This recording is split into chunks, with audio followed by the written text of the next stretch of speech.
Hey everyone, welcome back. We are live for another micro training. This one's going to be a live micro training. We're thrilled you're here. I'm here with my amazing, incredible, beautiful, talented wife, Amanda Robbins. Welcome. And I am here with my amazing, super hot smoking, brilliant husband, Jarek Robbins. Welcome. And so, where should we start?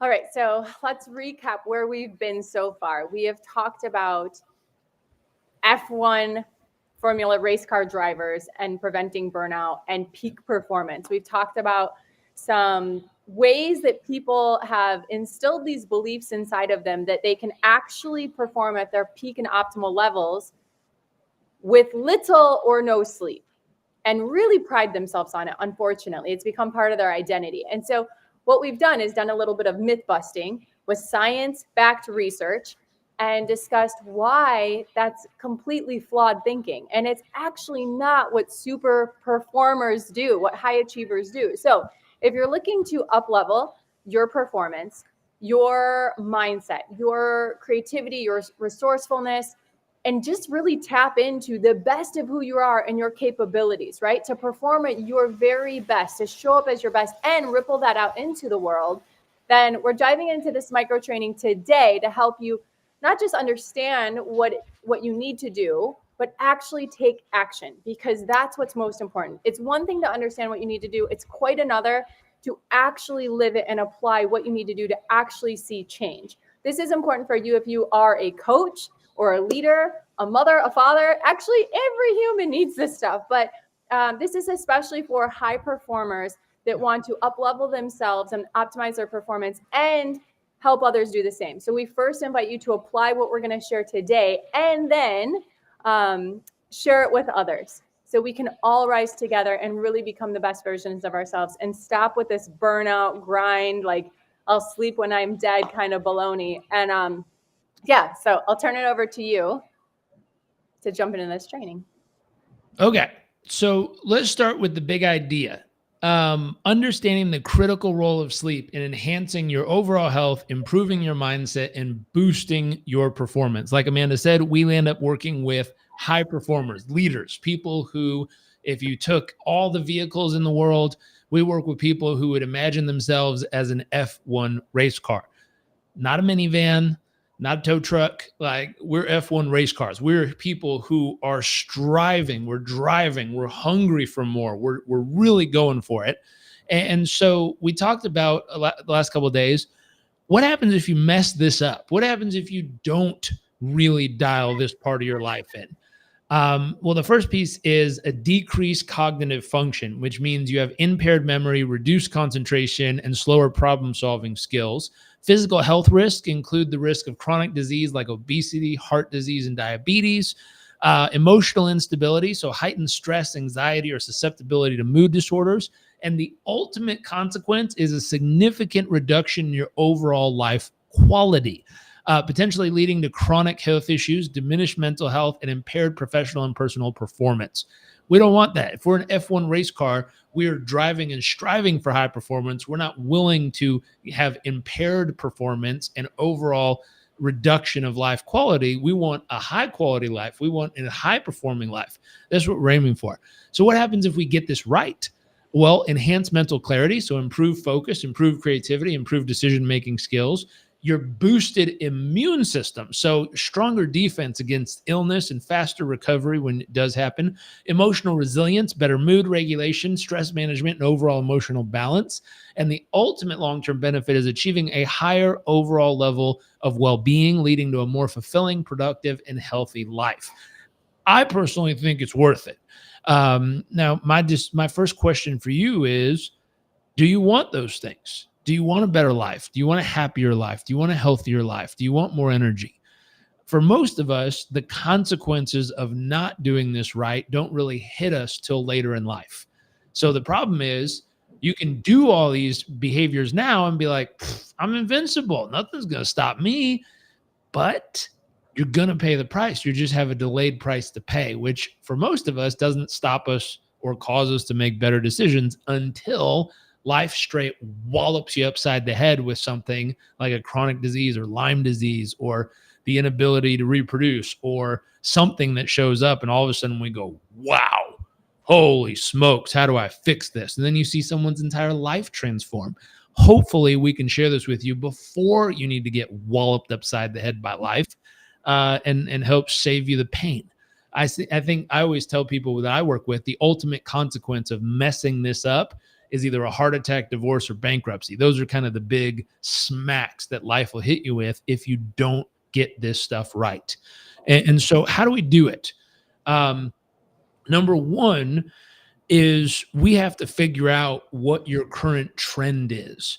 And I always tell people the trend can be your best friend or your worst enemy.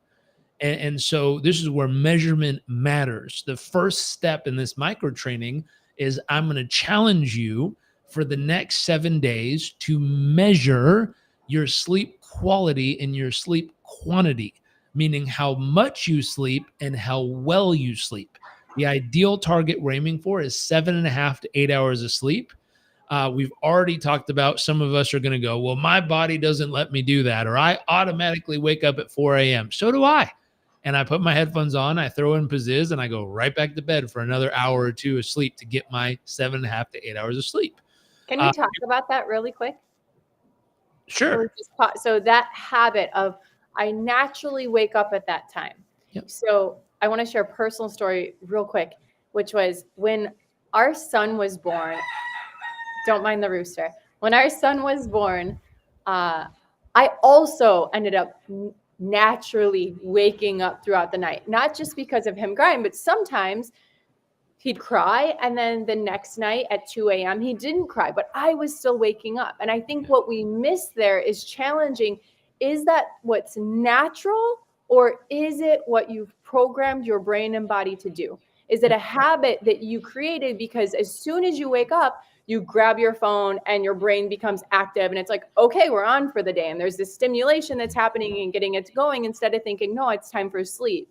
And so I really encourage you, if you are like waking up throughout the night or rising super early and really priding yourself on that, if you don't have something to track it and really see, how are my biometrics looking to see if I'm actually needing more sleep or not? Because truthfully, the answer may not be that you're naturally waking. It could be that you've conditioned your brain and body to wake at that time. And so, like you said, a way to overcome it is, instead of going and turning on, do a habit, instill a habit that makes you go back to sleep. Like you put in headphones and you use the Pizziz app and it knocks you right back out. Yep. All right, cool. Thank you. And so step one, we need to know what the trend is. And like I said, the trend can be your best friend or the trend can be your worst enemy, but you have to know how you're trending. And so you need a way to track, a way to measure. You can't improve something if you're not willing to measure it. So we need a measurement around your sleep. This is one of the first things I do when clients come and work with me, whether they're investing in our Core 4 program, a couple $100 a month, or they're a personal client at $500,000 a year. Either way, the first thing I have them do is strap on a sleep tracker, and we start to get real on the actual quality of their sleep. And we're looking at quantity. When are you going to bed? When are you waking up? According to Kristen Holmes, who's the head performance researcher at Whoop, she said the number one thing that can improve your heart rate variability, which is directly correlated to your longevity, how long you live, according to $1 million study in Silicon Valley, number one biomarker to watch, she said, is going to bed and waking up at the exact same time. So if you don't have one of these fancy sleep trackers, the first thing you can do is measure, when do you go to bed and when do you wake up? That could be your very first baseline measurement that you measure for 7 days. Are you going to bed and waking up at the exact same time? Second thing you can measure, if you do have one of these cool trackers, we're going to measure, how long did you sleep? How many hours did you actually sleep? And what was the quality of your sleep? We're aiming for 20% REM, 20% deep, 7.5 to 8 hours of total quantity, 20% REM, 20% deep. If you can measure into that and get that as the goal, then step one is, where are you in comparison to the target? What part of that do you need to optimize? Do you need more duration of sleep? Do you need better quality of sleep? Hi, I'm over here. Do you I know. I'm need, sorry. I'm chase this chicken off. Okay. listen, sometimes in life we chase chickens and we don't realize how it affects our sleep. So come on back. That's why I don't usually Um, do these here. Okay. and Where are so we we're at? looking What at do the you need? trend. Where are you in comparison to the dream target? And the dream target is 7.5 to 8 hours of sleep. Number one, where are you trending? Number two, we got to set a goal. Depending on where you're at, the second piece is we got to figure out what part of it do you need to improve? Do you need better quantity? Do you need better quality? Do you need better efficiency? Do you need an efficiency with sleep is when you lie down in bed, are you able to boom, go straight to sleep? And do you stay asleep or do you wake up? I have a friend and family member who woke up an average of 127 micro times per night. We were like, why is he waking up so much? That's crazy.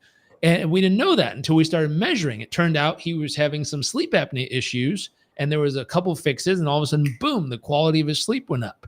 And so we've got to figure out quantity, quality, where do you need improvement? Once you know what needs to be improved, we have a really cool gift from us to you, which is step 3. Pick your strategy of how you will improve it. And when I say strategy, we have a worksheet that has 21 different ways you can optimize your sleep. And so what we're going to do is if you comment below this video, wherever you're watching it, I know it's on all the platforms, what do they need to comment? Sleep Ninja. Sleep Ninja. If you write the word Sleep Ninja below this video, we will go ahead and send you a direct message that will have a link to the worksheet that has 21 different ways you can optimize your sleep quantity and quality as our gift from us to you. Absolutely free. We'll just send it to you via direct message. So if you're interested in that worksheet, just comment Sleep Ninja right below this video. We'll go ahead and send that to you. But let's start at the beginning. So 3 steps. Number 1, trend is your friend. Hopefully. We're going to find out how are you trending. Number 2, what's the gap? What part of our sleep do we need to dial in? What do we need to do to improve this? And once we know exactly what we need to improve and by how much, the step 3 we're going to do is comment Sleep Ninja right below this video. There you go. April did it. Sleep Ninja. April, we will send this to you right below the video. And once you're there, then what we'll go ahead and do is send you a direct message with the worksheet so you can use that to figure out which of the 21 tips you can immediately apply and see an improvement in your sleep quantity and hopefully quality. So that's our micro training. I hope you enjoyed it. Any other words from my beautiful, amazing co-host? We have just a couple minutes left. So I was curious to know, when you have implemented this with a client of yours, what kind of results have you seen for them? Life-changing results. Yeah. So I've had people come and tell me, you don't understand, at this stage of my life, I only sleep 20 minutes or I only sleep 4 hours and my body just won't stay asleep. And I was like, that is nonsense. There's a story you're telling yourself. You need to get a new story that I am a sleep ninja, which was our affirmation for fun. And then we need to retrain some habits. Someone can say, I just don't need it. My body just doesn't do it. You can train your body to do anything. I mean, and I'm trying to think of a better example, but if someone could train a bear to ride a bicycle, like you can train your body to get high quality sleep. And we talked about yesterday the importance of having a sleep role model, someone you actually look up to that gets great sleep. And we discussed, I was in a family that talked about sleep was for lazy people. Sleep was for unsuccessful people. So I had to rewire some of my beliefs that sleep is for high achievers. Sleep is for successful people. Sleep is for high performers. I had to rewire that in my own head before my body would allow me to get high quality sleep and enjoy it. Yeah. Really, really love it. Really take pride in it. Not just be like, oh, that again. Like really be like, I did it. Yes, this feels great. Yeah. And so there's concept. Oh, we got some more sleep ninjas coming in. Yeah, there's concept. It. Good work, Roxanne. We will get you that worksheet. And so this overall concept, if you want the worksheet, comment Sleep Ninja below the video. We'll go ahead and send you a direct message with it. But the piece that happened with some of my clients was we increased the quantity of their sleep, the quality of the sleep. They had quicker weight loss happen in their life, which was amazing. They were always struggling with that extra 5 or 10 pounds, and all of a sudden it released from their body. We had people's heart rate variability go ahead and go up. We had all kinds of benefits. Their mood was better. They felt like they were happier in their day-to-day life. Like a lot of magic happened in their life just by making these adjustments. And we didn't have to make all 21 adjustments for them. We just had to make 3 really, really good ones for them. Couple questions coming in. Roxanne asked, does the time you sleep matter? Absolutely. Yes. Absolutely. Yes. And more important than which time, the more important factor is the same time. Yes. Meaning, if you go to bed at 10, see if you can go to bed at 10 every single night. And if you wake up at 6, see if you can wake up every day at 6. If you can nail the sleep and wake time consistently, that will create the largest improvement of your heart rate variability, which is one of the number one biomarkers you can measure for longevity, how long you will live. Yes. Jane says, I'm struggling with my cup of death intake, AKA coffee, and get up at 4. I know I need better quality sleep pattern. Would love the worksheet. We will get you that worksheet. And awareness is the best first step. I appreciate that you just owned it, Jane, and you know that you need to do better and you will do better. Yeah, we'll get you that worksheet. Yeah. And getting rid of that cup of coffee, depending, and so let me throw this in here because this part's really important. If I say coffee's bad, we'll get 1,000 people commenting being like, you don't know what you're talking about. And as I say coffee's good, we'll get 1,000 people commenting saying, you don't know what you're talking about. I had someone message me one time from Dubai and say, I need to know what the perfect diet is. The perfect diet, the most useful diet.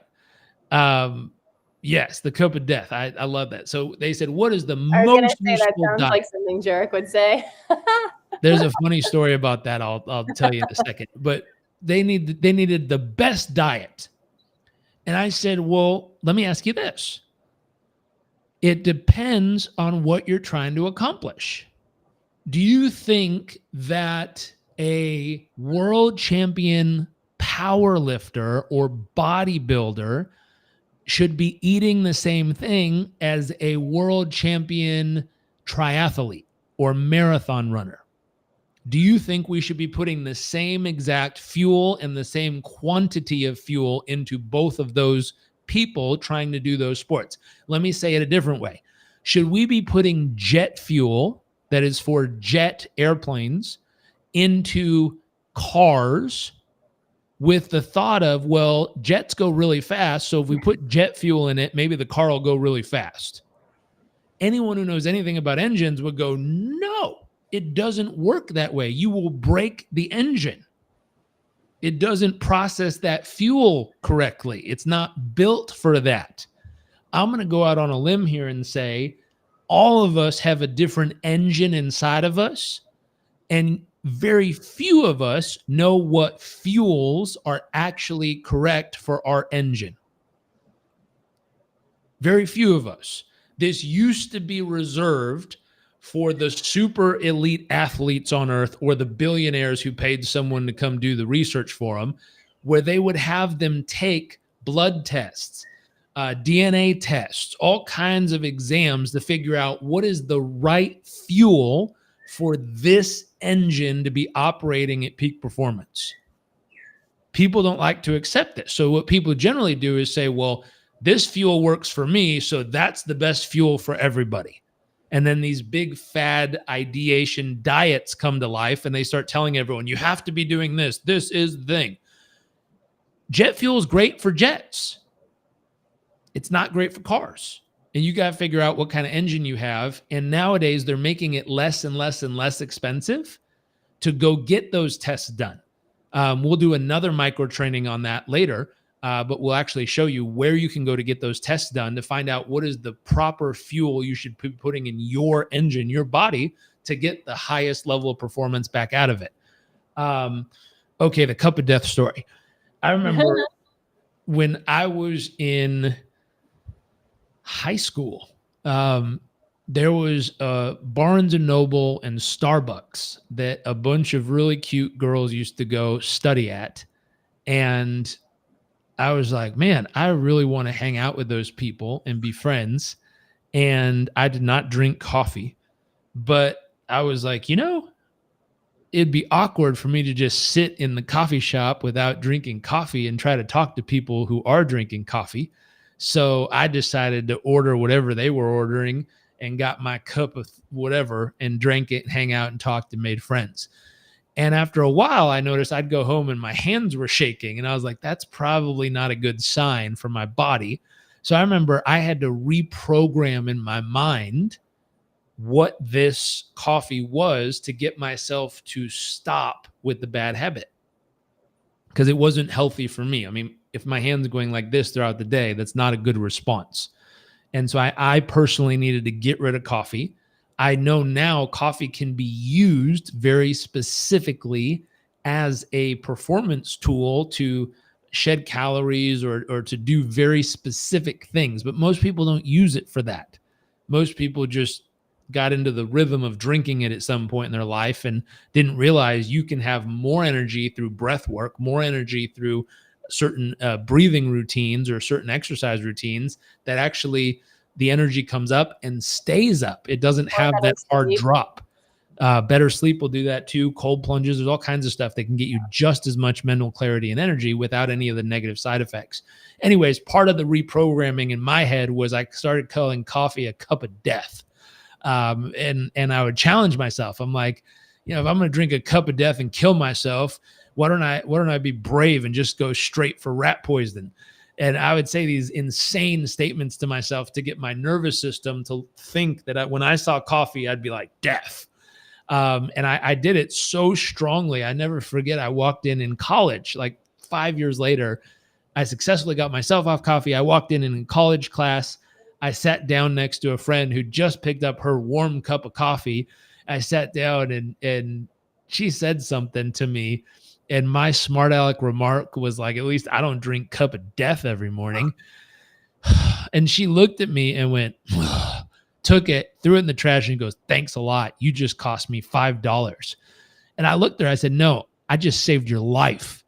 You think you're losing $5. I just gave you 12 months of your life back by kicking that bad habit. And her and I forever went back and forth teasing each other. She's like, I'm off a cup of death now. But I'll tell you something special. I just talked to a close friend who I worked with for a year and a half. And I taught him that story and he laughed about it in the beginning, but he just told me he hasn't touched a cup of coffee for the last year and 3 months. His blood pressure's down, his weight loss is shedding. And he said his entire life has been moving in the right direction since he's made a few of those micro decisions and stuck with them. And so as silly as that joke is and as fun as it is, it will change your life if you choose to reassociate that and let go of that habit. Anyways, let's wrap this up. We promised it'd be around 20 minutes for everyone. This is our micro training, 3 steps. Number 1, trend is your friend, hopefully. Figure out what your trend is of your sleep quality and quantity. Number 2, figure out what the gap is. What part of it needs improvement? Number 3, we have 21 tips to optimize your sleep in a worksheet. All you need to do is comment Sleep Ninja below this video. We'll send you a direct message with the worksheet itself so you can take what tips you can find, apply 3 of them, improve your sleep, and we hope that's helpful. You crushed it. Great work. Thank you, everyone. Thank you. One last shout out. We have a cohort of new members joining our Performance Coach University training program starting February 5th. If you're watching this and you have a big heart, you care about other people, and you want to learn some skills and tools, number 1, to do some self-coaching and improve your own life, and number 2, to help guide other people to becoming happier, healthier, stronger, and more fulfilled, all you need to do is comment or send me a direct message that says, I want to be a coach. We will send you all the information on how to apply to be in our February 5th cohort. We have some Sleep Ninja comments coming through. We're so grateful for you all. Hopefully you have a wonderful day. Nice to see you all. And we'll see y'all later. Bye.